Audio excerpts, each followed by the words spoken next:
ហើយសួរថាតើកម្រិតដល់កម្រិតណាទៅมันអាចបញ្ចប់ជីវិតបាទមែនទែនទៅគឺវាអាស្រ័យទៅលើ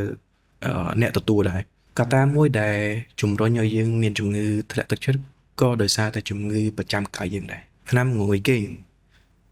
បើសិនជាយើងកំពុងតែមានបញ្ហាផ្លូវចិត្តណាគ្រូពេទ្យ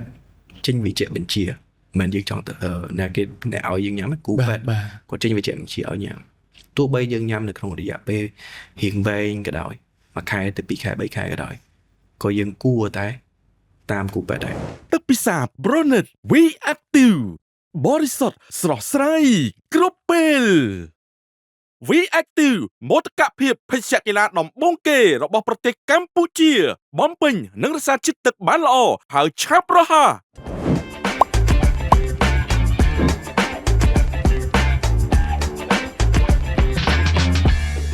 ជំរាបសួរលោកគ្រូជំរាបសួរបងសុខសប្បាយលោកគ្រូសុខសប្បាយបាទអរគុណមែនទែនសម្រាប់ការអញ្ជើញចូលរួមក្នុងកម្មវិធីរបស់ខ្ញុំបាទមានកិត្តិយសមែនទែនព្រោះដោយសារអីគេខ្ញុំជា fan លោកគ្រូម្នាក់ហើយតែងតែស្ដាប់វីដេអូច្រើនមែនទែនសឹងតែអត់រំលងណាបាទព្រោះដោយសារអីគេវីដេអូដែលតែងតែស្ដាប់មកហ្នឹងតែងតែទទួលបាននូវចំណេះដឹងច្រើនដោយសារមកពីខ្ញុំម្នាក់ជាមនុស្សដែលគិតច្រើនទៅលើបញ្ហាសុខភាពបាទអញ្ចឹងយើងស្រឡាញ់សុខភាពមែនតើអញ្ចឹងនៅពេលដែលយើងអាចនឹងទទួលបានកន្លែងណាមួយដែលមានចំណេះដឹងច្រើនទៅលើបញ្ហាសុខភាពហ្នឹងវាជាគេហៅថាទស្សនៈទានល្អៗមែនតើដែលយើងអាចមើលទៅហើយយើងចំណេញបានច្រើនបាទអញ្ចឹងឥឡូវនេះមិនត្រឹមតែជា fan ទេបានជួបគ្នាផ្ទាល់ជាមួយនឹង idol មកអញ្ចឹងអរគុណសារជាថ្មីម្ដងទៀតហើយអញ្ចឹងប្រហែលជាខ្ញុំស្គាល់លោកគ្រូច្បាស់បាទដោយសារ fan តែប្រហែលជាអ្នកដទៃទៀតគាត់ប្រហែលជានៅសពេចសពិលឬមួយក៏បានស្គាល់ខ្លះហើយបាទលោកគ្រូអាចធ្វើការណែនាំខ្លួនតិចបាទអញ្ចឹងដំបូងសូមអរគុណមែនទែនដែលបានជួយខ្ញុំចូលរួមនៅក្នុងកម្មវិធី podcast មួយនេះហើយសម្រាប់អ្នកដែលកំពុងទស្សនាបើអត់ទាន់ស្គាល់ខ្ញុំឈ្មោះ Dr. Tong ហើយឈ្មោះពេញរបស់ខ្ញុំ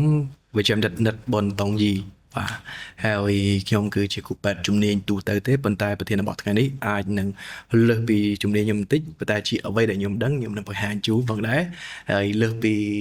គ្រូពេទ្យជំនាញទូទៅខ្ញុំក៏ជាអ្នកបង្កើត app កម្មវិធីទូរស័ព្ទដៃមួយដែរ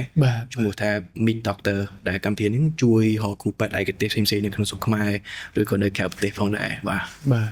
ទរយៈហ្នឹងរវល់លោកគ្រូតាក់ទងជាមួយនឹងការងារមិនថាជាខាងផ្នែកពេទ្យក៏ដូចជាខាងការបង្កើតមាតិកាអញ្ចឹងណាគ្រូបាទជាធម្មតានៅក្នុងវិស័យសុខាភិបាលគឺតែរវល់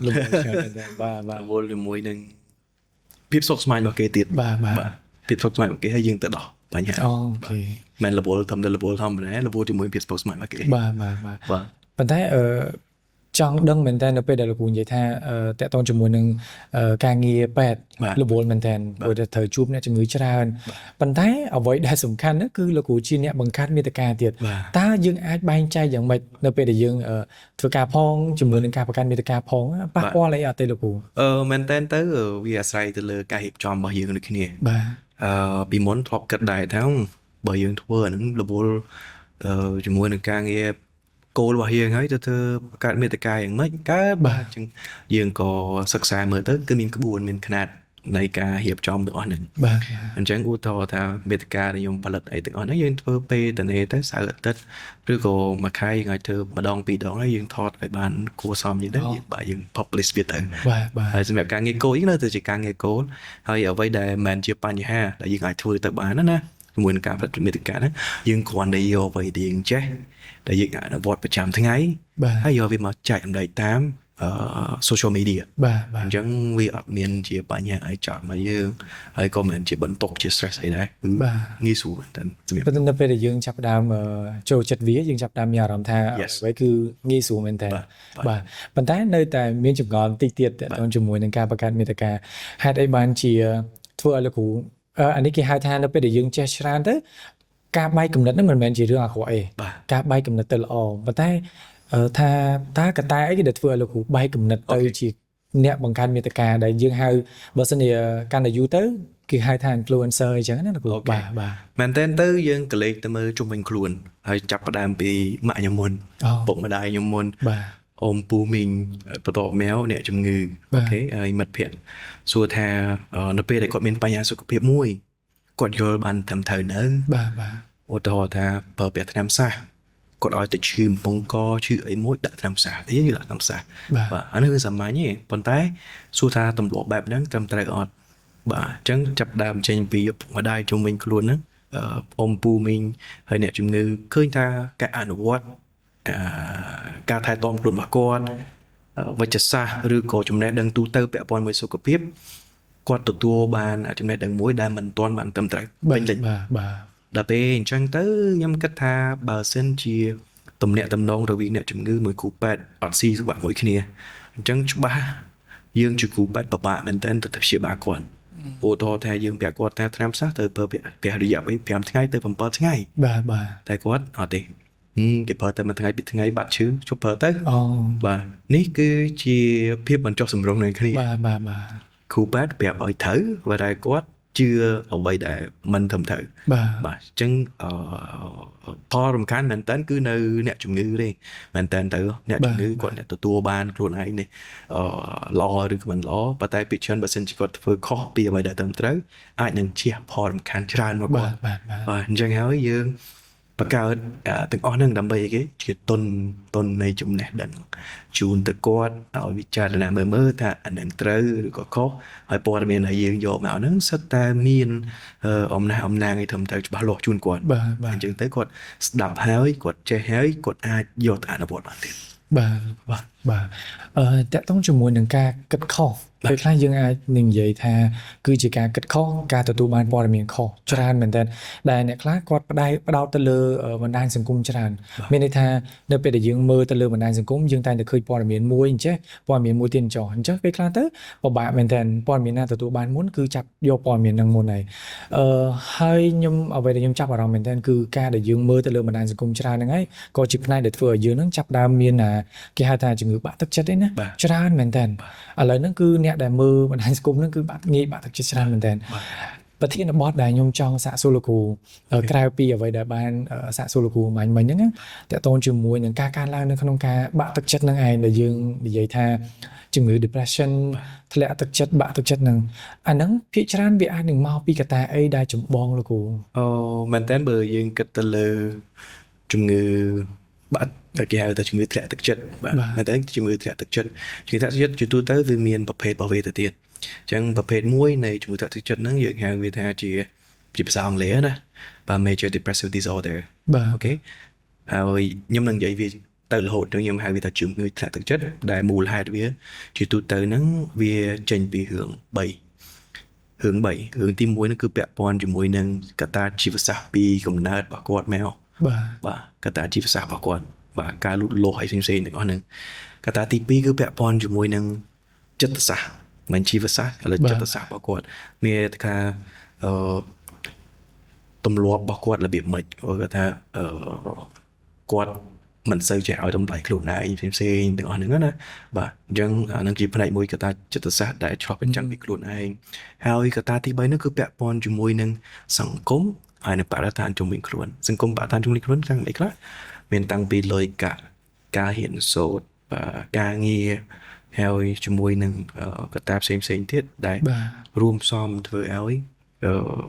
បង្កទៅជាបញ្ហាជំងឺធ្លាក់ទឹកចិត្តអ្វីដែលគាត់លើកមកមួយហ្នឹងបាទពាក់ព័ន្ធជាមួយនឹងបណ្ដាញសង្គមបាទហើយគាត់មើលបណ្ដាញសង្គមទៅឃើញថាមានការកើនឡើងជំងឺធ្លាក់ទឹកចិត្តមែនតើបើយើងនិយាយពីតួលេខវិញណាតួលេខយើងឃើញថាឆ្នាំ2024នេះជំងឺធ្លាក់ទឹកចិត្តនេះកើនឡើងរហូតដល់ 200% បើប្រៀបធៀបជាមួយនឹង2023បាទ2023ហើយ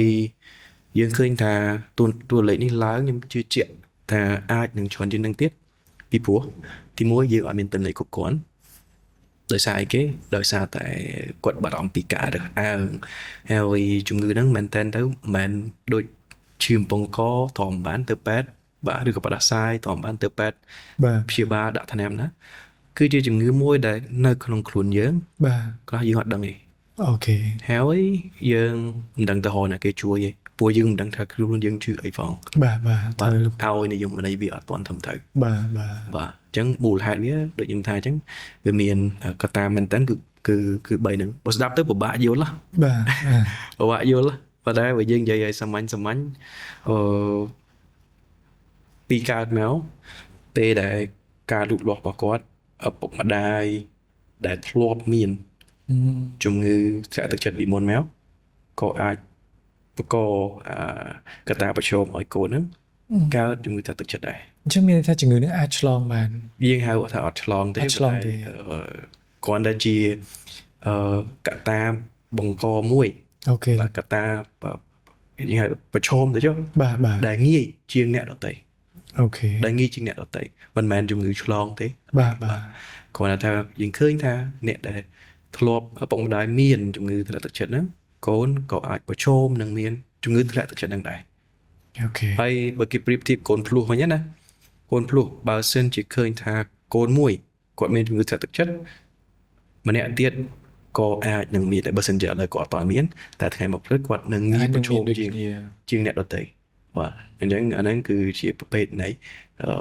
ជីវសាស្ត្រ បាទ យើងនិយាយជីវសាស្ត្រណា បាទបាទ បាទអញ្ចឹងនិយាយឲ្យសួរស្ដាប់បកបែកទៅអញ្ចឹងហើយនៅពេលដែលចូលមកដល់ពាក់ព័ន្ធមួយចិត្តសាស្ត្រវិញបាទមែនតើទៅវាទៅលើខ្លួនឯងច្រើន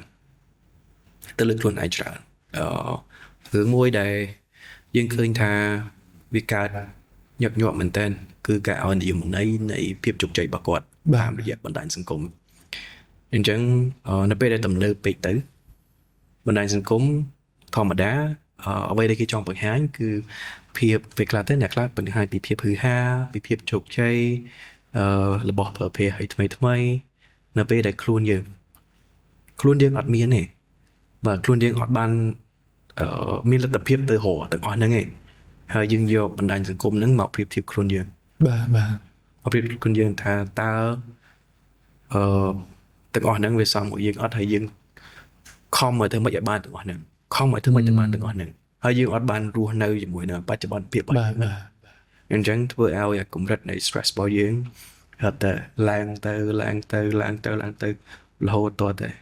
មានបញ្ហាមួយ បាទ នេះគឺពាក់ព័ន្ធជាមួយនឹងអារម្មណ៍របស់ខ្លួនឯងបាទអាហ្នឹងគឺជាការបកស្រាយតិចតួចដែលអាចឲ្យងាយស្រួលយល់ បាទ បាទ ទឹកពិសា Bronet We Active បរិសុទ្ធស្រស់ស្រាយគ្រប់ពេល We Active មោទកភាពភេសជ្ជៈកីឡាដំបូងគេរបស់ប្រទេសកម្ពុជាបំពេញនិងរក្សាជាតិទឹកបានល្អហើយឆាប់រហ័ស ដោយសារតែយើងឃើញថាមករយៈពេលចុងក្រោយនេះកត្តាដោយលោកគ្រូបានជំរាបបញ្ជាក់អញ្ចឹងថាឡើងរហូតដល់ទៅ 200% មានន័យថាយើងតែងតែឆ្ងល់ថាហេតុអីបានជាកត្តាទាំងអស់ហ្នឹងវាកើនឡើងហើយវាកើនឡើងឥឡូវច្រើនមែនទែនសម្រាប់ក្មេងៗនឹងតែម្ដងក្មេងៗជំនាន់ឥឡូវក្រោយៗនេះហេតុអីបានជាមិនមែន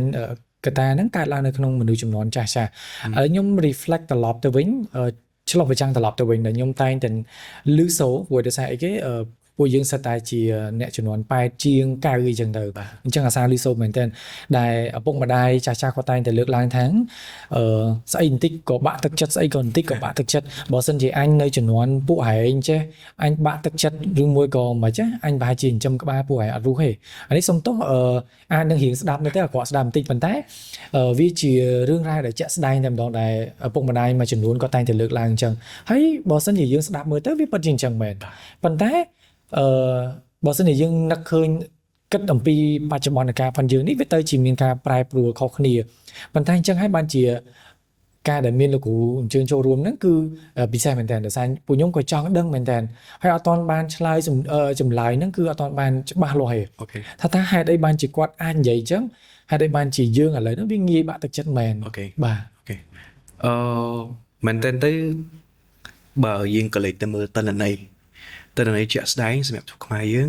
វាអត់មានការប្រៀបធៀបមួយជាក់លាក់ទេ បាទ ប៉ុន្តែចំណាប់អារម្មណ៍ដែលឃើញគឺក្មេងៗគាត់ចាប់ផ្ដើមបង្ហាញពីអារម្មណ៍របស់គាត់ច្រើន អញ្ចឹងយើងក៏ចាប់ផ្ដើមចាប់អារម្មណ៍ដែរ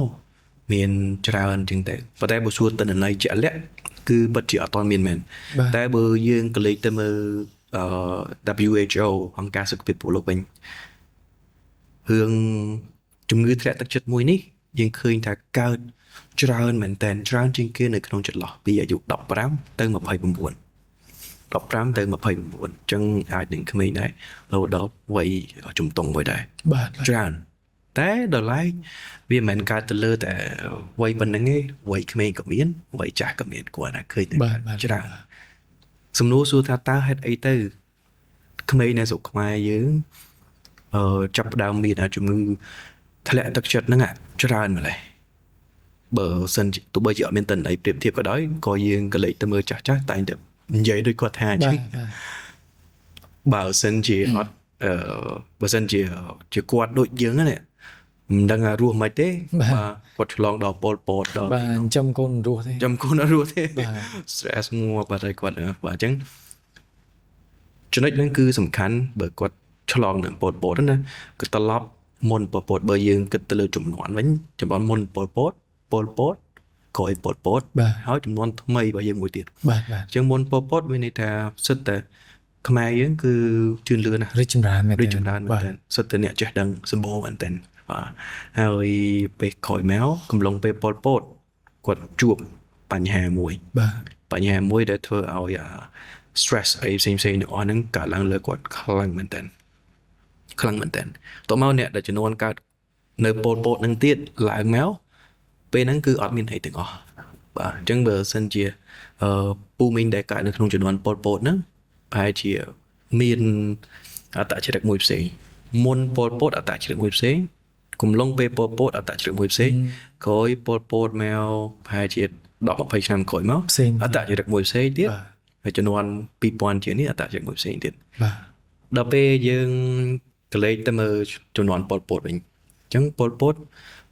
អត់មានទេទូរស័ព្ទដៃបាទអត់មានទេទូរស័ព្ទដៃហើយការរស់នៅរបស់គាត់គឺពិតជាយកចិត្តទុកដាក់ជាមួយនឹងបច្ចុប្បន្នភាពគាត់មែនទែនបាទបច្ចុប្បន្នភាពគាត់ឃើញទៅអីធ្វើអីហើយគាត់ធ្វើជាមួយនឹងអ្វីដែរខ្លួននៅជាមួយធម្មជាតិបាទខ្លួនឯងពេលពីព្រាមហ្នឹងហើយអាហ្នឹងគឺជាចំណុចមួយរបស់ចាស់ហើយមួយទៀតក្រោយមកចឹងឧទាហរណ៍បើសិនជាគាត់កើតនៅក្នុងចន្លោះពេល60ជាងបាទឬក៏តាមចិត្តអីហ្នឹងមកគាត់ចាប់ផ្ដើមធ្វើជាម្ដាយទៅជាអីពេលហ្នឹងគឺការអប់រំអីផ្សេងប្រហែលជាទីបជាងអ្នកដែលគាត់ពីមុនពលពតឆ្ងាយណាបាទអត់មានចំណេះដឹងទេអញ្ចឹងឪពុកម្ដាយដែលកើតនៅជំនាន់ពលពតផងអីផងហ្នឹងគាត់អត់បានយល់អំពីរបៀបនៃការថែទាំកូនបាទនិយាយស្ដីជាមួយនឹងកូនបាទពីព្រោះអីគេពីព្រោះចំណេះដឹងទាំងអស់ហ្នឹងគឺបានបាត់ទៅហើយ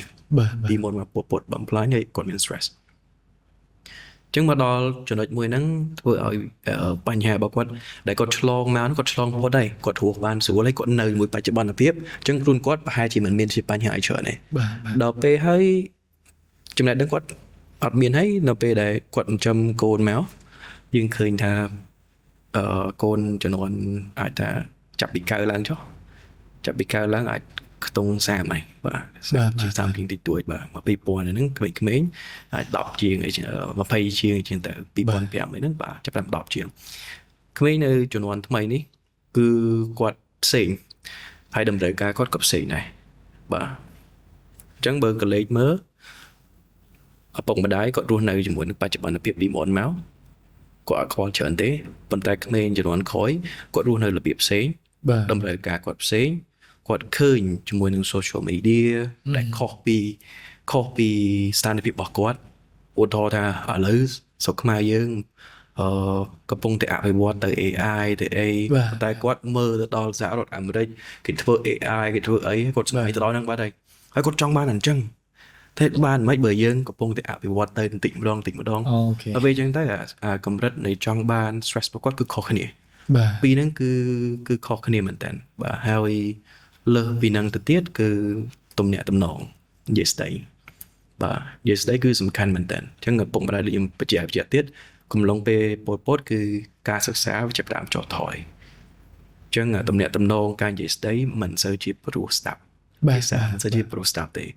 ដូចក្មេងជំនាន់ក្រោយពេលខ្លះគាត់ទៀមទាមែនតើបាទគាត់ទៀមទាគាត់ចង់បាននៅការនិយាយស្ដីមួយលើកទឹកចិត្តគាត់យល់ពីគាត់ឲ្យបានច្រើនបាទព្រោះគាត់អត់បានហាយឆ្លងជាមួយនឹងសង្គ្រាមអីទេប៉ុន្តែគាត់នៅក្នុងកម្រិតមួយ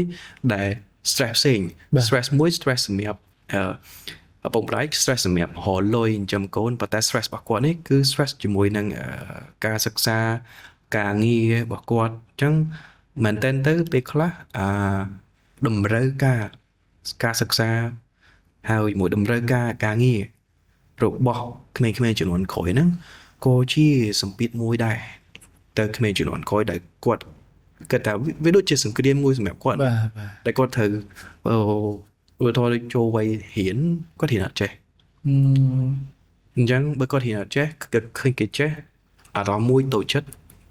អារម្មណ៍មួយ stress ជាមួយនឹងខ្លួនឯងហើយបន្ទោសខ្លួនឯង បាទ នេះគឺជារោគសញ្ញាចាប់ផ្ដើមតិចម្ដងរបស់នៃជំងឺធ្លាក់ទឹកចិត្ត បាទ យូរទៅបន្ទោសខ្លួនឯងរហូតវាធ្វើឲ្យការលើកទឹកចិត្តខ្លួនឯងក៏អត់មានការខំនឹងអស់ហ្នឹងអត់បានប្រយោជន៍ទៀតបរាជ័យរហូតតទៅហត់ទៅធ្លាក់ទឹកចិត្តទៅអារម្មណ៍អារម្មណ៍ sad មានរហូតជាប្រចាំអញ្ចឹងទាំងអស់ហ្នឹងហើយធ្វើឲ្យគាត់ហត់តែលំបាក ដល់ពេលដែលស្ដាប់លោកគ្រូលើកឡើងតាក់ទងជាមួយនឹងបញ្ហាទាំងអស់ហ្នឹងមកខ្ញុំចាប់ដើមមានអារម្មណ៍មួយថាតាមពិតទៅអ្វីដែលលោកគ្រូបកស្រាយមកហាក់បីដូចជាជំនាន់ឥឡូវហ្នឹងកំពុងតែ stress ទៅលើការដែលគាត់រំពឹងទៅលើអីមួយហើយគាត់អត់បានសម្រេច មានអារម្មណ៍ថាកាលពីមុនដោយលោកគ្រូបានលើកឡើងអញ្ចឹងម៉ាក់ប៉ាយើងជំនាន់ចាស់ៗគឺគាត់ enjoy ជាមួយនឹងជីវិតធម្មជាតិគាត់ទៅតាមផ្អែកទៅតាមធម្មជាតិនឹងតែម្ដងគាត់ធ្វើអីក៏ដោយគឺគាត់ផ្អែកទៅលើធម្មជាតិដំណើរនៃធម្មជាតិប៉ុន្តែនៅពេលដែលក្មេងៗឥឡូវនេះគឺវាធម្មជាតិដូចគ្នាប៉ុន្តែធម្មជាតិហ្នឹងហាក់បីដូចជាធម្មជាតិសពនិមិត្តហើយដោយលោកគ្រូបានលើកឡើងអញ្ចឹងថាម៉ាក់ប៉ាយើងគាត់ទទួលបានអាពាក្យពេចអីមួយចំនួនអញ្ចឹងទៅថាមិនល្អមិនអីខ្លះអញ្ចឹងទៅប៉ុន្តែនៅពេលដែលក្មេងៗឥឡូវហ្នឹងគឺគាត់ត្រូវការពាក្យអូនពាក្យកូនពាក្យអញ្ចេះពាក្យអញ្ចោះហើយគាត់រំពឹងថាគាត់នឹងទទួលបានអញ្ចេះទទួលបានចោះប៉ុន្តែនៅពេលដែលគាត់អត់បានគឺគាត់ចាប់ដើមខកចិត្តហើយគាត់ខកចិត្តទេគាត់ចាប់ដើមហេតុអីបានជាគាត់មិនចេះហេតុអីបានជាគាត់មិនចេះដោយសារមកពីការរស់នៅប៉ុន្តែគាត់វាល្អពេកហើយគាត់អត់ដែរមានបទពិសោធន៍ជាមួយនឹងសង្គ្រាមអត់ដែរមានបទពិសោធន៍ជាមួយនឹងការវាយបន្ទង់ប្រទាំងអីច្រើនទេអញ្ចឹងណាបាទនេះតាមអ្វីដែលខ្ញុំបានស្ដាប់លោកគ្រូឲ្យលើកឡើងមកតាមតែទាំងអស់នេះហើយគឺជាភាពខុសគ្នារបស់គាត់ហើយឃើញថាកើតមានច្រើននៅលើក្មេងៗជំនាន់ក្រោយជាងមនុស្សចាស់ពីមុនបាទហើយចំណុចមួយទៀតលោកគ្រូដែលខ្ញុំតែងតែឃើញឥឡូវហ្នឹងតែម្ដងតែលោកគ្រូអាចគិតថាវាមកពីកត្តាអីដែរអញ្ចឹងណាមនុស្សឥឡូវនេះបើសិនជាយើងគ្រាន់តែជាការលើកឡើងជាមួយគ្នាយើងនិយាយជាមួយគ្នាបន្តិចយើងអត់ដឹងទេឬមួយក៏នៅពេលដែលយើងមើលគ្នានៅក្នុងបណ្ដាញសង្គមយើងអត់ដឹងថាតើគាត់មានបញ្ហាអីទេគាត់សប្បាយគាត់សើចគាត់អីចឹងទៅប៉ុន្តែនៅពេលដែលគាត់យើងចាប់ផ្ដើមចំណាយពេលបន្តិចនៅក្នុងការទៅនិយាយជាមួយពួកគាត់ហើយបានស៊ីជម្រៅបានយើងដឹងថាអូតាមពិតមនុស្សម្នាក់ហ្នឹងគឺមានបញ្ហាច្រើនមែនទែនគឺបញ្ហារាប់រយមុខនៅ behind នៅពីខាងក្រោយនៃជីវិតរបស់គាត់ហ្នឹងប៉ុន្តែគាត់ជ្រើសរើសយកការសើចលេងផុសរូបល្អផុសរូបសប្បាយមកដាក់នៅមុខអីចឹងទៅប៉ុន្តែអាហ្នឹងមកពីកត្តាអីដែរលោកគ្រូនេះខ្ញុំគិតថាវាជាប្រភេទមួយនៃចិត្តសាស្ត្ររបស់គាត់ណាតែគាត់ថាចិត្តសាស្ត្ររបស់គាត់ដែលជាភាសាអង់គ្លេស personality អូខេបាទអញ្ចឹងជាបុគ្គលិកលក្ខណៈរបស់គាត់បែបហ្នឹងគាត់អត់ចង់ចែករំលែកបញ្ហារបស់គាត់ទៅឲ្យអ្នកដទៃបានស្ដាប់បាទគាត់អត់ចូលចិត្តនិយាយច្រើនបាទដែលជាទូទៅគេចែកប្រភេទដូចជាពីរណាបាទ introvert extrovert ហើយជាដើមបាទ extrovert អង្គុយនិយាយបាយពពុះមកស្គាល់បាទដល់ពេលអ្នក introvert នៅស្ងៀមតទៅគាត់មានអារម្មណ៍មួយថា comfort បានគាត់ចាប់ផ្ដើមនិយាយគាត់ចាប់ផ្ដើមនិយាយគាត់ចាប់ផ្ដើមបញ្ចេញអារម្មណ៍របស់គាត់ចាប់ផ្ដើមបញ្ចេញមតិរបស់គាត់អញ្ចឹងនេះគឺជាផ្នែកមួយដែលធម្មជាតិយើងបង្កើតវាមកហើយបុគ្គលមួយគឺខុសៗគ្នាហើយយើងក៏ឃើញដែរអ្នកដែលគាត់ extrovert សប្បាយគឺថាគាត់ពោះភាពជោគជ័យរបស់គាត់អីទាំងអស់ហ្នឹងប៉ុន្តែពេលខ្លះគាត់លាក់រឿងដែលនៅក្នុងចិត្តរបស់គាត់ដែរតែដល់ឡែករឿងពេលខ្លះអ្នក extrovert ដែលគាត់និយាយច្រើនហ្នឹងណាពេលខ្លះក៏ជួយគាត់ដែរបាទគាត់បង្ហាញភាពជោគជ័យមិនបង្ហាញបញ្ហារបស់គាត់ទេប៉ុន្តែនៅពីក្រោយហ្នឹងបញ្ហាដែលគាត់មានគឺគាត់មានមនុស្សមួយក្រុមចាំ support គាត់ឬក៏គាត់ដឹងតែមើលក្រុមហ្នឹងគាត់អាចចែករំលែកសពគ្រប់បែបយ៉ាងបានបាទអញ្ចឹងដែលគេហៅថាស៊ីត្រាវណាបាទជាផ្នែកមួយជួយទៅដល់ផ្លូវចិត្តរបស់គាត់ដូចគ្នាមានតែគាត់អត់មានទុកនៅក្នុងខ្លួនទេបាទ បាទគាត់ចែកចម្លែកទៅប៉ុន្តែអាហ្នឹងគឺជាកម្រិតមួយឯង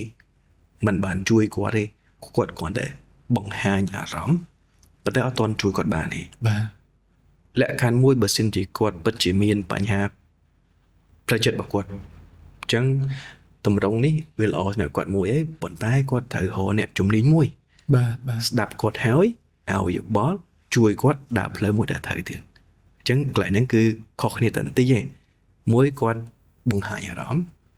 តែអត់បានអីមកវិញ បាទនេះបងវិញនេះ តែមួយទៀតគាត់បង្ហាញអារម្មណ៍គេយល់គេប្រាប់ផ្លូវឲ្យ បាទអញ្ចឹងជាផ្នែកមួយសម្រាប់អ្នកដែលគាត់បង្ហាញនៅលើបណ្ដាញសង្គមថាគាត់ចេះតែលាក់ហើយអ្នកខ្លះទៀតបើអ្នក introvert អ្នកអីទៀតអាហ្នឹងគឺគាត់អត់និយាយសោះបណ្ដោយ បាទ គាត់លាក់ទុកខ្លួនឯងតែម្ដងបាទគឺពេលខ្លះបបាក់ឆ្កឹះ បាទ គាត់លាក់ហើយក៏អត់និយាយគាត់លាក់ក៏អត់និយាយទៀតអញ្ចឹងពេលខ្លះបបាក់ឆ្កឹះមែនតើតែដល់ពេលដែលបបាក់ឆ្កឹះរឿងដែលគាត់ចេញមកយើងអត់ដឹងមូលហេតុ បាទ គាត់អត់ដឹងមូលហេតុយើងក៏ពិបាកនៅក្នុងការជួយគាត់ដែរ អូខេ នៅពេលដែលពិបាកក្នុងការជួយគាត់អញ្ចឹងអាបញ្ហារបស់គាត់នៅខ្លួនគាត់ហើយពេលខ្លះគាត់ជះឥទ្ធិពលមកសុខភាពគាត់ការគេងធម្មពលរបស់គាត់ការញ៉ាំរបស់គាត់គីឡូរបស់គាត់អារម្មណ៍ការលើកទឹកចិត្តខ្លួនឯងផ្សេងៗហ្នឹងទាំងអស់ដែលឈានទៅជំងឺទឹកចិត្តខ្លះឈានទៅដល់ធ្ងន់ធ្ងរគិតខ្លីផ្សេងជាដើមបាទនឹងពាក់ព័ន្ធមួយនឹងការបង្ហាញអារម្មណ៍ បាទ បាទ អានេះប្រហែលតនកាលគូបានឈានទៅដល់ការសម្រេចចិត្តថាយើងបញ្ចប់ជីវិតហ្មងព្រោះនៅសារដែលអ្នកខ្លះឮសូរនៅពេលដែលយើងចាប់ដើមនិយាយជាមួយគាត់អញ្ចឹងគាត់ថាលើកមុនខ្ញុំចង់បញ្ចប់ជីវិតខ្លួនឯងនិយាយជាមួយអ្នកនេះក៏លើកមុនខ្ញុំចង់ធ្លាប់ចង់បញ្ចប់ជីវិតអ្នកនោះក៏អញ្ចឹងហាក់បីដូចជាការបញ្ចប់ជីវិតហ្នឹងងាយស្រួលមែនតើ អូខេ តែអាហ្នឹងវាត្រូវការប្រហែលដំណាក់កាលគូលំដល់អាដំណាក់កាលមួយដែលថាបញ្ចប់ជីវិតហ្មងហ្នឹងអាហ្នឹង មែនតើទៅបើយើងគិតជារយៈពេលទៅចុះជំងឺធ្លាក់ទឹកចិត្តបើសិនយើងគិតជារយៈពេលហើយកំណត់ថាវាជាជំងឺធ្លាក់ទឹកចិត្តតើតែម្នាក់ហ្នឹងគាត់មានរោគសញ្ញាពាក់ព័ន្ធជាមួយនឹងអាកាសធ្លាក់អារម្មណ៍របស់គាត់ណាតែអត់សុបាយចិត្តតអសោះបាទអាហ្នឹងរួមជាមួយនឹងបញ្ហាការលើកទឹកចិត្តរបស់គាត់ឬក៏បន្ទោសខ្លួនឯងរហូតណា បាទ ហើយវាមានរឿងច្រើនទៀតមួយការគេងមួយការញ៉ាំគីឡូ1គីឡូទៀតហ្នឹងបាទរាប់ទៅមានរោគសញ្ញា5ហើយរយៈពេល2សប្តាហ៍ 2សប្តាហ៍ 2សប្តាហ៍បាទ2សប្តាហ៍គឺយើងចាត់ចូលវាជាជំងឺធ្លាក់ទឹកចិត្តហើយវាមានកម្រិតរបស់វា បាទ កម្រិតស្រាលមធ្យមនិងធ្ងន់ស្រាលមធ្យមនិងធ្ងន់បាទហើយសួរថាតើកម្រិតដល់កម្រិតណាទៅมันអាចបញ្ចប់ជីវិតបាទមែនតើទៅគឺវាអាស្រ័យទៅលើអ្នកទទួលដែរបាទអ្នកទទួលដែរឧទាហរណ៍ថាម៉េចអ្នកខ្លះយើងក្តិចគាត់ក្តិចទំកម្លាំងប៉ុនគ្នាប៉ុន្តែការទទួលយករបស់គាត់មួយគាត់ស្វាមីបាទគាត់ធ្វើការងារគាត់ហាត់ប្រាណ ធ្ងន់ ធ្ងន់ក្តិចគាត់ប៉ុណ្ណាក៏គាត់មិនឈឺដែរ បាទ ប៉ុន្តែមួយទៀតកម្លាំងប៉ុនគ្នាគាត់ស្រែកញ៉ាច់តែម្ដង បាទ បាទអញ្ចឹងអាការទទួលយកនេះជាមួយនឹងកម្រិតនៃជំងឺរបស់គាត់គឺខុសគ្នាអញ្ចឹងទោះបីជាគាត់អាចកម្រិតស្រាលក្តីមធ្យមក្តីតែការទទួលយករបស់គាត់បានបាទបើអត់បានក៏គាត់គិតដែរ បាទ បើអត់បានក៏គាត់គិតដែរអញ្ចឹងអាហ្នឹងវាអាស្រ័យហើយបើយើងកលេចទៅការពីព្យាបាលវិញក៏ទៅតាមកម្រិតនឹងដែរ ខ្ញុំធ្លាប់ឮតកតងជាមួយនឹងវិជ្ជាបណ្ឌិតលោកបានលើកឡើងតកតងជាមួយនឹងដំណាក់កាលធ្ងន់ណាលោកគ្រូ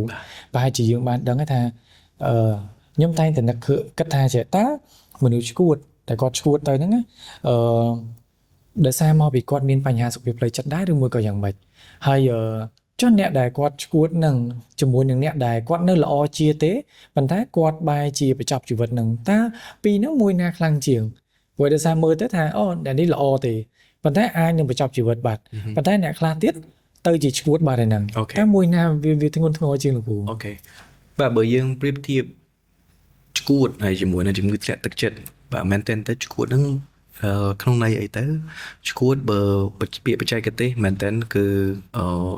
psychosis អីចឹងទៅហើយមួយទៀតពីខាងក្រៅមកណាមើលតាមម្នាក់ហ្នឹងគាត់ឈួតមានន័យថាគាត់និយាយអត់ដឹងអី គាត់លឺសំឡេងអត់ដឹងថាជាសំឡេងពិតប្រាកដឬពិតប្រាកដមានខ្មោចមានអីជាដើមឬក៏គាត់រវើរវាយរឿងអីផ្សេងៗជាដើមបាទអញ្ចឹងទាំងអស់ហ្នឹងវាពិតជាខុសជាមួយនឹងជំងឺធ្លាក់ទឹកចិត្តហើយដែលគាត់រហូតដល់ឈានការបញ្ចប់ជីវិតរបស់គាត់នេះបាទហើយបើសួរថាមួយណាតែពិបាកជាងមែនតើទៅនៅពេលដែលជីវិតគាត់នៅមានបាទហើយគាត់មានកត្តាទាំងអស់នឹងកើតឡើងហើយបើសិនជាមានបងប្អូនអញ្ចឹងអ្នកដែលពិបាកមិនមែនប្រហែលជាមិនមែនគាត់ទេព្រោះគាត់លែងដឹងអីទេអ្នកដែលពិបាកគឺអ្នកនៅជុំវិញនឹងឯងគ្រួសារនឹងឯងហើយទាំងពីរហ្នឹងខ្ញុំគិតថាផលលំបាកគឺមានមិនចាញ់គ្នាទេស្មើគ្នាឧទាហរណ៍បើសិនជាបញ្ចប់ជីវិតអញ្ចឹងឪពុកម្ដាយបងប្អូនមនុស្សជាទីស្រឡាញ់ហើយអ្នកខ្លះមានគ្រួសារមានទៀតប្រពន្ធកូនប្តីទាំងអស់ហ្នឹងធ្វើឲ្យគាត់នេះប៉ះពាល់អារម្មណ៍តង់ទៀតប៉ះពាល់អារម្មណ៍តង់ទៀតព្រោះមិនបាត់ទៅធូរតែប្រហែលជាបាត់តែម្នាក់តែអ្នកជុំវិញខ្លួនបាទគឺមានវិបត្តិតទៀតបាទហត់តែបង្កបញ្ហាគិតថាបញ្ចប់ជីវិតដើម្បីបញ្ចប់បញ្ហាអត់ទេយល់បញ្ហានឹងនឹងបន្តទៅមុខទៀតបាទហើយបើសិនជាអ្នកឈួតអ្នកដែលគាត់ថារវើរវាយនិយាយអត់ដឹងអីជាដើមហ្នឹងបាទអញ្ចឹងគាត់រស់នៅក្នុងសង្គមលែងកើតហើយពេលដែលរស់នៅក្នុងសង្គមលែងកើតអញ្ចឹងអ្នកនៅជុំវិញខ្លួនគាត់ហ្នឹងហើយអ្នកមើលថែគាត់បីបាច់ថែមកអាហារកុំឲ្យគាត់ធ្វើអ្វីដែលមិនល្អបាទប៉ះពាល់ដល់អ្នកដទៃបាទហើយការថែទាំទាំងអស់ហ្នឹងមិនស្រួលទេបាទពិបាកមិនស្រួលទេបើសិនជាយើងថែទាំជាមួយមនុស្សដែលគាត់នៅដឹងអីអាហ្នឹងអត់អីទេតែនៅពេលដែលមនុស្សខ្លះទៅជាបែបហ្នឹងគឺពិបាកមែនទែនអត់ស្រួលទេបាទពិបាកមែនទែនបាទខ្ញុំតែគិតថាអ្នកដែលគាត់មានសតិអារម្មណ៍មិនល្អឬក៏ដែលយើងហៅថាឈួតហ្នឹងប្រហែលជាមកពីកត្តាបាក់ទឹកចិត្តនឹងឯងដែលគាត់ដោយសារតែខ្ញុំអត់ដឹងអំពីបញ្ហាហ្នឹងលោកគ្រូដែលយើងគិតថាប្រហែលជាគាត់បាក់ទឹកចិត្តកម្រិតទី1ទី2ដែលគាត់និយាយលែងដឹងអីឬមួយក៏គាត់វិញវ័នអីចឹងទៅវាខ្លាចទៅជាឈួតហ្នឹងដែលជាកម្រិតធ្ងន់បំផុតនឹងឯងតែគាត់ថាអ្នកខ្លះគឺគាត់អត់សម្រាប់ចិត្តនៅក្នុងការបញ្ចប់ជីវិតទេប៉ុន្តែគាត់ចាប់ដើមដោយសារមកពីអកតាហ្នឹងវាខ្លាំងពេករហូតដល់ធ្វើឲ្យគាត់ហ្នឹងលែងដឹងខ្លួនហ្មងឬក៏គេហៅថាលែងដឹងខ្យល់មកផ្លែតហ្នឹងហើយចប់រហូតតែម្ដងបានខ្លាចទៅជាបែបហ្នឹងដែលខ្ញុំគិតបែបហ្នឹងណាព្រោះអញ្ចឹងបានជាតែគិតថាតើមកពីបែបហ្នឹងមែនឬមួយក៏យ៉ាងម៉េចពីនឹងវាខុសគ្នាយ៉ាងម៉េចអញ្ចឹងបាទខ្ញុំបន្ថែមនៅចំណុចហ្នឹងតិចមែនតើទៅវាអត់សូវខុសឆ្ងាយទេមានន័យថាម៉េចមិនមែនថាសុកជប់គាត់ទៅឈួតនិយាយអត់ដឹងអីស្ដាប់ឮពីទៅពីហ្នឹងអត់មានជាប់ពាក់ព័ន្ធជាមួយនឹង depression ធ្លាក់ទឹកចិត្តហ្នឹងទេបើមែនតើទៅគឺវាមានផ្សារភ្ជាប់ជាមួយនឹងជំងឺធ្លាក់ទឹកចិត្តវាមានផ្សារភ្ជាប់ជាមួយនឹងជំងឺសប្បាយខ្លាំងពេកវាមានផ្សារភ្ជាប់ជាមួយនឹងការបើពីថ្នាំផ្សេងគ្រឿងស្រវឹងបាទហើយជាមួយនឹងបញ្ហាសុខភាពផ្លូវចិត្តផ្សេងបញ្ចូលគ្នាធ្វើឲ្យរហូតដល់តែបញ្ហារបស់គាត់ផ្សេងមួយទៀតគឺយើងហៅឃើញក្រៅនឹងហៅទៅឈួតហ្នឹងហើយបាទអញ្ចឹងវាពិតជាផ្សារភ្ជាប់គ្នាបាទអញ្ចឹងឥឡូវនេះតកតងជាមួយជំងឺទាំងអស់ហ្នឹងវាជាគេហៅថាការព្រួយបារម្ភខ្លាំងមែនទែនសម្រាប់វិស័យសុខាភិបាលនៅក្នុងប្រទេសយើងព្រោះដោយសារគេនៅពេលដែលកើនឡើងកាន់តែខ្លាំងអាហ្នឹងវាជាបញ្ហាមួយដែរបាទបើសិនជាមានតែអ្នកសម្រាប់ខ្លួនរហូតអញ្ចឹងមានថាយើងក៏បាត់បង់ធនធានច្រើនដែរបាទហើយយើងក៏សិក្សាមើលទៅឃើញថាពីមួយថ្ងៃទៅមួយថ្ងៃអ្នកដែលគាត់មានជំងឺទឹកចិត្តបាក់ទឹកចិត្តហ្នឹងគឺคล้ายទៅជាអាវុធមួយហើយអ្នកដែលគាត់មានជំងឺទឹកចិត្តហ្នឹងคล้ายទៅជាមនុស្សម្នាក់ដែលស្ងប់ស្ងាត់មែនតើសឹងតែថាយើងអត់ដឹងទេសម្រាប់លោកគ្រូតើអ្វីដែលលោកគ្រូគិតថាអាចជួយពួកគាត់បាននៅក្នុងការផ្ដល់ជាមតិដែលអាចថាអូខេបែបនេះវានឹងធ្វើឲ្យយើងកាត់បន្ថយនៅជំងឺបាក់ទឹកចិត្តបាទមែនតើទៅវាមានរឿង3 4ដែលយើងអាចជជែកលើកមកហើយគាត់អាចយកទៅគិតហើយប្រើប្រាស់វាដើម្បីកុំឲ្យខ្លួនយើងនេះធ្លាក់ចូលទៅដល់បញ្ហាជំងឺទឹកចិត្តហ្នឹងបាទរឿងទី1នេះត្រូវស្គាល់ត្រូវយល់ហ្នឹងមានន័យថាវាពិតជាមានជំងឺធ្លាក់ទឹកចិត្តមែនមិនមែនអត់ទេហើយ ក្នុងន័យហ្នឹងមានន័យថាអ្នកខ្លះគាត់អត់ទទួលស្គាល់ទេពិតជាអត់ទទួលស្គាល់មែនថាវាមិនដែលមានជំងឺធ្លាក់ទឹកចិត្តបាទហើយនៅពេលដែលមានមតិហ្នឹងបាក់មកអ្នកដែលគាត់កំពុងតែមានហើយគាត់ស្ដាប់មតិហ្នឹងបន្ថែមទៀតហើយគាត់មានតចរិតបុគ្គលិកដែលអ្នកមួយស្ដាប់គេផងហើយខ្លាចគេផងវាទៅជារឿងអីមួយទៀតទៅជារឿងបារម្ភខ្លាចគេរើសអើងខ្លាចគេវាតម្លៃមកតែគាត់មានជំងឺធ្លាក់ទឹកចិត្តហើយគាត់ទៅហៅពេទ្យឈួតអីជាដើមខ្លាចគេសោកចំបាទអញ្ចឹងចំណុចទី1គឺត្រូវតែទទួលស្គាល់ឲ្យយល់ដឹងអំពីជំងឺធ្លាក់ទឹកចិត្តបាទហើយជាមួយនឹងសុខភាពផ្លូវចិត្តបាទសំខាន់ណាស់ហ្នឹងបាទរឿងទី2គឺពាក់ព័ន្ធជាមួយនឹង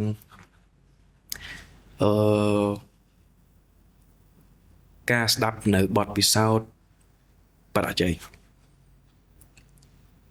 បទពិសោធន៍បរាជ័យបើយើងរៀនពីបទពិសោធន៍បរាជ័យគឺវាជួយយើងច្រើនមែនទែនជៀសវាងពីអារម្មណ៍ដែលយើងមិនធ្លាប់រំពឹងណាបាទព្រោះពេលខ្លះយើងគិតថាយើងចង់បានអីមួយហើយយើងអត់បានវាទេដល់ពេលអត់បានអារម្មណ៍ដែលយើងបញ្ចេញទៅយើងមានទាំងអស់ទាំងការមិនពេញចិត្តទាំងមិនសប្បាយចិត្តបាត់បង់នៅចំណង់ចំណូលចិត្តជាមួយនឹងអ្វីដែលយើងចង់ធ្វើបាទហើយមានអារម្មណ៍ជាច្រើនដែលមកប៉ះពាល់យើងដល់ពេលដែលយើងអត់ដឹងពីវាហើយខ្លួនយើងគឺប៉ះពាល់ទៅខ្លួនឯងមកបាទចឹងហើយអ្នកខ្លះគាត់ស្ដាប់ការបរាជ័យរបស់អ្នកដទៃគាត់ស្ដាប់គេទៅគាត់យល់ថាអូមិនមានតែគាត់ណាបាទអ្នកផ្សេងក៏កើតចឹងដែរអ្នកផ្សេងក៏មានរឿងហ្នឹងដែរហើយគេដោះស្រាយមិនបាទគេឆ្លងវាផុតតាមិនឆ្លងអត់ផុតណាមិនតែមិនរឿងប៉ុណ្្នឹងហើយបញ្ចប់យើងណាបាទអញ្ចឹងអាហ្នឹងជារឿងមួយស្ដាប់បទពិសោធន៍បរាជ័យអ្នកដទៃហើយមួយទៀតនៅក្នុងនឹងដូចគ្នាទៅបង្កើតក្រុមមួយដើម្បីជួយគ្រប់គ្រងបាទអញ្ចឹងនៅលើមិញយើងស្គាល់យើងដឹងយើងយល់តបមកស្ដាប់បទពិសោធន៍បរាជ័យហើយនៅក្នុងបទបរាជ័យហ្នឹងអ្នកដែលដឹងអ្នកដែលយល់ហ្នឹងត្រូវគ្រប់គ្រងនៅពេលដែលមនុស្សម្នាក់គាត់បរាជ័យមនុស្សម្នាក់កំពុងតែមានវិបត្តិមាន stress ឬក៏កំពុងតែធ្លាក់ចូលក្នុងបញ្ហានៃជំងឺទឹកចិត្តណាបាទអញ្ចឹងនៅពេលដែលមានក្រុមមួយហ្នឹងគាត់យល់គាត់ដឹងគាត់គ្រប់គ្រងគ្នាទៅវិញទៅមកបាទគាត់គ្រប់គ្រងគ្នាទៅវិញទៅមកហើយគាត់នឹងផ្ដល់ទៅជាមតិល្អលើកទឹកចិត្តព្រោះសំខាន់ណាស់ការលើកទឹកចិត្តព្រោះនៅក្នុងរោគសញ្ញាមួយនៃជំងឺទឹកចិត្តគឺបាត់បង់ការលើកទឹកចិត្តខ្លួនឯងបាទចឹងអ្នកដទៃគឺជាបុគ្គលមួយដែលសំខាន់ខ្លាំងមែនទែនហើយរឿងទី3គឺពាក់ព័ន្ធជាមួយនឹងទឹកពិសា Bronet V Active បរិសុទ្ធស្រស់ស្រាយគ្រប់ពេល V Active មោទកភាពភេសជ្ជៈកីឡាដំបូងគេរបស់ប្រទេសកម្ពុជាបំពេញនិងរក្សាជាតិទឹកបានល្អហើយឆាប់រហ័សជំងឺខាងក្រៅកត្តាមួយដែលជំរុញឲ្យយើងមានជំងឺធ្លាក់ទឹកចិត្តក៏ដោយសារតែជំងឺប្រចាំកាយយើងដែរបាទប្រចាំកាយឧទាហរណ៍ដូចយើងមានជំងឺរ៉ាំរ៉ៃបាទឧទាហរណ៍ដូចទឹកនោមផ្អែមរ៉ាំរ៉ៃតម្រងទឹកនោមរ៉ាំរ៉ៃឬក៏ជំងឺណាមួយដែលរ៉ាំរ៉ៃដែលយើងគិតថាវាធ្វើឲ្យយើងពិបាកធំមែនតើណាថាអូខែនេះត្រូវទៅពេទ្យត្រូវអស់លុយទៅទិញថ្នាំត្រូវធ្វើសពគ្រប់បែបយ៉ាងដើម្បីឲ្យខ្លួនឯងនេះប្រសើរបាទអញ្ចឹងវាទៅជា stress ដែលបន្ទុកហើយបើសិនជាគាត់មានធនធានអត់អីអត់ស្អីបើអត់ធនធានអារឿងលុយហ្នឹងបាទកាន់តែស្មុគស្មាញកាន់តែខ្លាំងហើយតែស្មុគស្មាញសម្រាប់គាត់ទៀតហើយបើលុយសម្រាប់តែខ្លួនឯងមិនអីទេលុយព្យាបាលខ្លួនឯងហើយលុយសម្រាប់បែងសាបាទសម្រាប់កូនអញ្ចឹងគួរបើគាត់នេះព្យាបាលខ្លួនឯងផងប្រពន្ធកូនបំទំនុកបំរុងទៅថ្ងៃមុខទៀតបាទអញ្ចឹងវាហត់តែ stress ទៅបាទអញ្ចឹងយើងអត់ចេះដោះស្រាយវាទៀតហត់តែយ៉ាប់ទៅទៀតបាទអ ចឹងហ្នឹងគឺពាក់ព័ន្ធជាមួយនឹងជំងឺផ្សេងៗហើយទី4នេះគឺពាក់ព័ន្ធជាមួយនឹងយល់ពីខ្លួនឯងដែរចឹងមិញយើងយល់យើងចេះយើងដឹងហើយ បាទ ហើយជាចំណេះដឹងមួយ បាទ តបមកពាក់ព័ន្ធជាមួយនឹងរៀនយល់ពីការបរាជ័យដើម្បីឲ្យខ្លួនឯងស្គាល់ហើយមានក្រុម support មានក្រុម ជួយចឹងទៅ បាទ បាទហើយតបមកជួយខ្លួនឯងពាក់ព័ន្ធជាមួយជំងឺផ្សេងៗបន្ថែមតិចឡើងជំងឺផ្សេងៗហ្នឹងវាកើតចេញពីរបបរស់នៅរបស់យើងដែរណា បាទបាទ ការរស់នៅរបស់យើងដែរណាការញ៉ាំអាហារផ្សេងៗល្អចឹងទៅ បាទ បាទលំហាត់ប្រាណនៃទាំងអស់ហ្នឹងទឹកឲ្យផ្សេងៗហ្នឹងឲ្យគ្រប់គ្រាន់បាទទាំងអស់ហ្នឹងមិនយើងមានសុខភាពល្អ បាទ បើមានសុខភាពល្អទៅជឿគឺមិនហ្នឹងហើយហើយពេលទី4គឺពេលដែលគាត់ស្វែងយល់ពីខ្លួនឯងគាត់ពិតជាមានជំងឺធ្លាក់ទឹកចិត្តឬក៏ស្ថិតនៅក្នុងស្ថានភាព stress មួយដែលគាត់ពិបាកដោះហនការដែលទទួលស្គាល់ខ្លួនឯងបាទព្រោះយើងចេះអស់ហើយប៉ុន្តែព្រឹងមួយទៀតចុងក្រោយនេះបើយើងកំពុងតែជួបតើយើងដឹងខ្លួនឯងអត់តើយើងមានជំងឺធ្លាក់ទឹកចិត្តឬអត់ បាទ មិនធំតែហូតមិត្តភក្តិជជែកគ្នាគាត់ដឹងអត់ហ្នឹងឯងបាទអញ្ចឹងបើយើងសុខភាពផ្លូវកាយមួយឆ្នាំយើងទៅ check ម្ដងយើងទៅ check ម្ដងយើងដឹងអូមានលើស្ករលើខ្លាញ់លើអីជាដើមហើយបើចិត្តយើងមកដល់វ័យប៉ុណ្ណេះអ្នកខ្លះអត់ទាន់វាតម្លៃខ្លួនឯងម្ដងផង បាទ បាទ ទទួលស្គាល់លោកគ្រូទទួលស្គាល់ អត់ដឹងនៅខ្លួនឯង stress មួយកម្រិតណាផង បាទ អត់ដឹងថាដោះស្រាយ stress នឹងរបៀបណាផងអញ្ចឹងការទទួលស្គាល់ខ្លួនឯងគឺជារឿងមួយដែលចាំបាច់មែនទែនបើសិនជាយើងពិបាកក្នុងការដោះរឿងអីមួយយើងអត់គេវាតម្លៃផង បាទ ហើយការវាតម្លៃហ្នឹងវាផ្ដល់ផលប្រយោជន៍ដល់យើងទីមួយយើងដឹងខ្លួនឯងយើងមានបញ្ហាផ្លូវចិត្តអត់បើមានគេប្រាប់យើងត្រូវដោះរបៀបម៉េចហើយយើងដោះវាទៅវាបាត់បាទប្រយោជន៍វាគឺនៅកន្លែងហ្នឹងហើយបើសិនជាគាត់អ្នកដែលធ្ងន់ឬក៏អ្នកកំពុងតែកើតតែម្ដងណាជំរឿនរបស់គាត់មាន3ទី1គឺពាក់ព័ន្ធជាមួយនឹងការជជែកជាមួយនឹងអ្នកចិត្តសាស្ត្រ បាទបាទ ចឹងដូចខ្ញុំថាអញ្ចឹងជជែកយល់ពីបញ្ហាឬគោលវាមិនហើយគេប្រាប់ដំណោះស្រាយដោះវាអានឹងជជែកជាមួយអ្នកចិត្តសាស្ត្រហើយជាទូទៅយើងឃើញថាអ្នកកម្រិតស្រាលទៅមធ្យមអ្នកជំងឺទឹកចិត្តស្រាលទៅមធ្យមគេថាជោគជ័យច្រើន បាទបាទ ពេលដែលគាត់ជជែកជាមួយអ្នកចិត្តសាស្ត្រទៅគាត់ស្វែងយល់ស្វែងរកចម្លើយឃើញ បាទ ហើយស្វែងរកដំណោះស្រាយឃើញ បាទចា កម្រិតទី2គាត់ពិបាកគាត់ដោះជាមួយនឹងអ្នកចិត្តសាស្ត្រហើយផ្លូវដែលគាត់ដោះហ្នឹងវាអត់បានល្អ បាទ ហើយវាជាអត្តពលដល់ការគេងរបស់គាត់ការញ៉ាំរបស់គាត់រឿងផ្សេងៗដទៃទៀតរបស់គាត់អញ្ចឹងហើយទីមទាគ្រូពេទ្យ បាទ ផ្នែកចិត្តសាស្ត្រដែលគាត់មានឯកទេសខាងផ្នែកចិត្តសាស្ត្រហ្នឹងមកដោះម្ដងដែលដោះពេលខ្លះគេប្រើប្រាស់ថ្នាំមួយចំនួន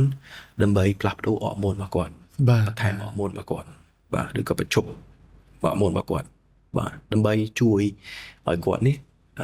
មានអរម៉ូនមួយដែលល្អត្រឹមត្រូវវិញ បាទបាទ បាទអញ្ចឹងថ្នាំគឺវាជួយទៅបែបហ្នឹងហើយបើសិនជាគាត់គេងអត់បានហៅមើលថ្នាំដើម្បីជួយការគេងរបស់គាត់បាទហើយនៅត្រង់ចំណុចហ្នឹងក៏ចង់បញ្ជាក់តិចដែរថ្នាំងុយគេងពេលខ្លះយើងគិតយើងកំពុងតែមានបញ្ហាផ្លូវចិត្តគូពេទ្យឲ្យថ្នាំងុយគេងយកហ៊ានញ៉ាំទេ បាទ វាខ្លាចប៉ះពាល់សុខភាពតែត្រូវចាំរឿងមួយថ្នាំងុយគេងបើសិនជាយើងកំពុងតែមានបញ្ហាផ្លូវចិត្តណាគ្រូពេទ្យចេញវិជ្ជាបញ្ជាមិនយើងចង់ទៅអ្នកគេអ្នកឲ្យយើងញ៉ាំគ្រូ បា ពេ ទ ទ្យ បាទ គាត់ចេញវិជ្ជាបញ្ជាឲ្យញ៉ាំទោះបីយើងញ៉ាំនៅក្នុងរយៈពេលរៀងវែងក៏ដោយមួយខែទៅ2ខែ3ខែក៏ដោយក៏យើងគួរតែតាមគ្រូពេទ្យដែរហើយពីព្រោះផលសំខាន់នៃថ្នាំហ្នឹងអត់ខ្លាំងជាងបញ្ហាដែលយើងកំពុងតែមានហ្នឹងឯង បាទបាទ តែបញ្ហាផ្លូវចិត្តយើងកំពុងមានហ្នឹងអាចធ្វើឲ្យយើងអត់តែដុនដាបបើសិនជាយើងកំពុងតែគេងអត់បានមួយថ្ងៃគេងបាន10ម៉ោងបើឯងធ្លាប់អត់គេងទេ ធ្លាប់លោកគ្រូធ្លាប់ ហើយមានអារម្មណ៍មិន មានអារម្មណ៍ថាធីងថងឲ្យសើពិបាកមែនតើបាទ ចុះបើសិនជាគាត់គេងអត់បានមិនតែមួយថ្ងៃមិន បាទ ពីរថ្ងៃមួយសប្តាហ៍ពីរសប្តាហ៍ខ្លះចូលដល់មួយខែគេងអត់លក់រហូតតែពេលគាត់គេងអត់ស្កប់ទេអញ្ចឹងថាមកពលគាត់អត់មានទេ អស់តែម្ដងបាទ ប៉ះពាល់ខ្លាំងមែនទែនទៅការងាររបស់គាត់ yeah មិនត្រឹមតែសុខភាពទេណាការងារអារម្មណ៍ចិត្តខ្យល់ឬអីមួយ អស់តែម្ដងអស់លេង តែម្ដងអញ្ចឹងនេះហើយជាហេតុផលដែលខ្ញុំថាតាមងុយគេងវាអត់អាក្រក់ជាងបញ្ហាដែលយើងកំពុងតែជួបនឹងទេ អរគុណច្រើនមែនទេលោកគ្រូបាទអរគុណសង្ឃឹមថានៅពេលដែលអ្នកដែលគាត់កំពុងតែមើលវីដេអូមួយនេះហើយគាត់ទទួលបាននៅចំណេះដឹងច្រើនមែនទែនតាក់ទងជាមួយនឹងបញ្ហាសុខភាពផ្លូវចិត្តហើយជាពិសេសហ្នឹងគឺការធ្លាក់ទឹកចិត្តនឹងតែម្ដងបាទព្រោះលោកគ្រូបានលើកឡើងមិញថាកុំឲ្យប្រើពាក្យថាបាក់ទឹកចិត្តអីមានថាការធ្លាក់ទឹកចិត្តហើយចង់ប្រាប់អ្នកទាំងអស់គ្នាដូចគ្នាដែរតាក់ទងជាមួយនឹងការបាក់ទឹកចិត្តធ្លាក់ទឹកចិត្តនេះវាមិនមែនជារឿងលេងសើចទេបាទវាជារឿងមួយដែលធំដុំមែនតើបើសិនជាយើងមិនបានមើលថែវាឲ្យបានល្អអញ្ចឹងហើយបានជាខ្ញុំតែងតែលើកឡើងដែរតើតងជាមួយនឹងនៅពេលដែលយើងមានលុយរាប់លានណាលោកគ្រូយើងគិតថាយើងសប្បាយចិត្តមែនតើប៉ុន្តែនៅពេលដែលយើងមានបញ្ហាសុខភាពផ្លូវចិត្តមួយឬក៏យើងធ្លាក់ទឹកចិត្តយើងស្ទើរតែមិនអាចចាយលុយនឹងបានហើយជីវិតយើងមានអារម្មណ៍ថាហាក់បីដូចជាអត់មានន័យក្នុងខ្សែអីទាំងអស់តែម្ដងបាទអ្នកខ្លះគាត់អាចលើកឡើងថាលុយអាចទិញអ្វីៗគ្រប់យ៉ាងបានប៉ុន្តែពេលខ្លះអាបញ្ហាច្រើនមែនទែនដែលបានកើតឡើងនៅក្នុងជីវិតផងយើងហ្នឹងវាធំដុំជាងលុយដែលយើងទទួលបានទៅទៀតបាទអញ្ចឹងមានន័យថាការដែលយើងស្រឡាញ់សុខភាពផ្លូវចិត្តយើងមើលថែវាឲ្យបានល្អគឺជារឿងមួយដែលសំខាន់ហើយនៅក្នុងឆ្នាំមិនថាឆ្នាំនេះទេលោកគ្រូអាចនិយាយថានៅក្នុងកំឡុងពេលឥឡូវនេះបើសិនជាយើងមានអ្នកដែលគាំពៀជាមួយនឹងការគាំទ្រសុខភាពផ្លូវចិត្តយើងគឺជារឿងមួយដែលសំខាន់មែនទែនល្អមែនទែនកម្រមានអ្នកដែលដូចលោកគ្រូបានលើកឡើងអញ្ចឹងកម្រមានអ្នកដែលយល់អំពីបញ្ហាយើងហើយស្ដាប់បាទពួកអីតកតងជាមួយការធ្លាក់ទឹកចិត្តហ្នឹងគឺពេលខ្លះយើងអត់ត្រូវការអីច្រើនទេត្រូវការតែអ្នកស្ដាប់ទេលោកគ្រូបាទដូច